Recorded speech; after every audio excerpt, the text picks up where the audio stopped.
सहाफ़ियों की हरासानी से मुतालिक असखुद नोटिस की समाअत चीफ जस्टिस पाकिस्तान काजी फाइज ईसा की सरबराही में हुई, जिसमें चीफ जस्टिस से रिमार्क्स दिए कि तनकीद रोक कर मेरा या सुप्रीम कोर्ट का फ़ायदा कर रहे हैं तो आप नुकसान कर रहे हैं। सहाफ़ी अगर अदालती फ़ैसलों पर तनकीद करते हैं तो करें, किसी को तशद्दुद पर उकसाने या इंतशार फैलाने का मामला अलग है। किसी भी सहाफ़ी या आवाम को तनकीद करने से नहीं रोक सकते।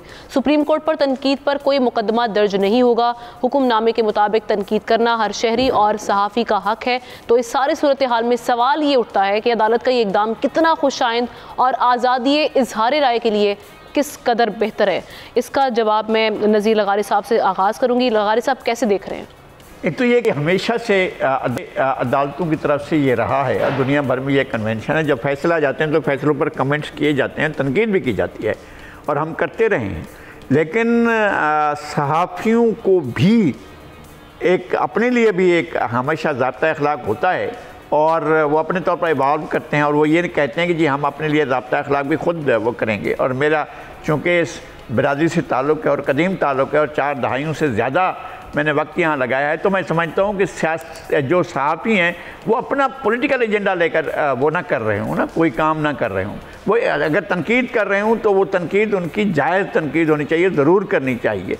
और वो अदालती फ़ैसलों पर भी अगर तनकीद कर रहे हूँ तो वो साफ देखें, जहाँ आइन की पामाली हो रही है, अगर अदालतों के ज़रिए हो रही हो तो हम कहेंगे कि जनाब ये आप आइन का लिहाज नहीं कर रहे हैं। और अगर कानून के मावराए कानून अगर कोई फ़ैसला आता है तो हम कहेंगे कि जनाब ये कानून के मुताबिक नहीं हुआ है फैसला। अगर ड्यू कोर्स ऑफ लॉ जो है उस पर अमल दरामद नहीं करता, अगर आर्टिकल 10A की खिलाफ वर्जी अगर कोर्ट करेगा और वो भी सुप्रीम कोर्ट करेगी तो हम तनकीद करेंगे।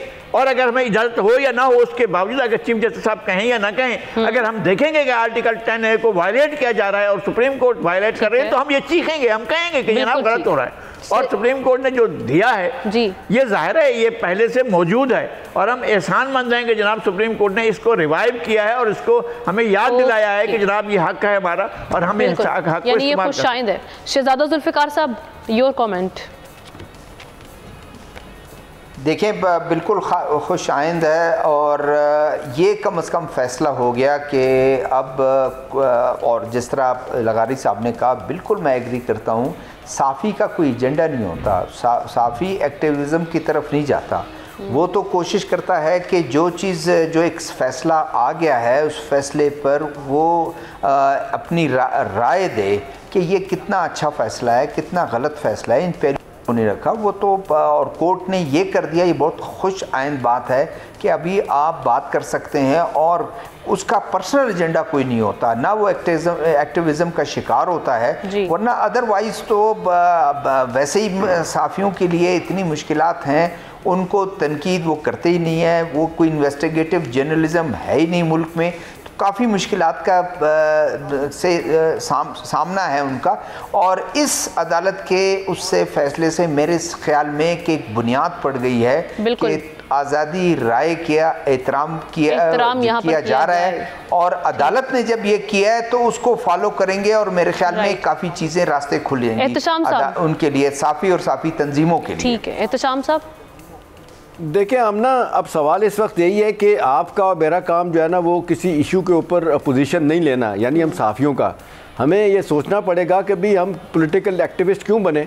ठीक है, माज़रत के साथ जिस तरह पूरी सोसाइटी पोलराइज हो चुकी है, फॉर एंड अगेंस्ट ओपिनियन है, हम बड़ा वाज़े तौर पे आके लग रहा होता है कि कोई किस पार्टी के हक़ में बात कर रहा होता है, कोई किसके हक़ में कर रहा होता है। ये चलें, आपकी राय भी हो सकती है, लेकिन वो कहते हैं ना मेथड टू द मैडनेस, और उर्दू में कहते हैं बेतरतीबी में एक तरतीब होनी चाहिए कि कम से कम वो अडॉप्ट करनी चाहिए कि देखने वाले सुनने वाले ये ना कहें कि ये सहाफ़त नहीं कर रहे, ये किसी का एजेंडा पूरा कर रहे हैं। आज की जो कार्रवाई वहाँ पे हुई है ना आमना, मैं ज़ाती तौर पे मुझे लग रहा था माज़रत के साथ कि जिस तरह चीफ जस्टिस साहब के ख़िलाफ़ एक मुहिम चलना शुरू हो गई थी और FIR ने नोटिस ले के लोगों को बुलाया, मेरा अपना ख्याल था कि शायद इस पर वो एक्शन इनके ख़िलाफ़ ही सहाफ़ियों के लेंगे। लेकिन to my utter surprise, pleasant surprise, जिस अंदाज से उन्होंने कहा काजी साहब ने कि जी मुझ पर आप तनकीद करें, मुझे मजाक का निशाना बनाएं, मैं बुरा नहीं मनाऊँगा, लेकिन फ़ैक्ट्स को फैक्ट्स रख के आप देखें, तो मेरा ख्याल उस लिहाज से तो एक बड़ा स्ट्रॉन्ग मैसेज चला गया अबूरी हुकूमत को भी और बाकी लोगों को भी कि भी इस तरह नहीं चलेगा कि आप इस तरह किसी को नहीं रोक सकते। हाँ, ये रेड लाइन ड्रा आपने मुझे करनी है ताकि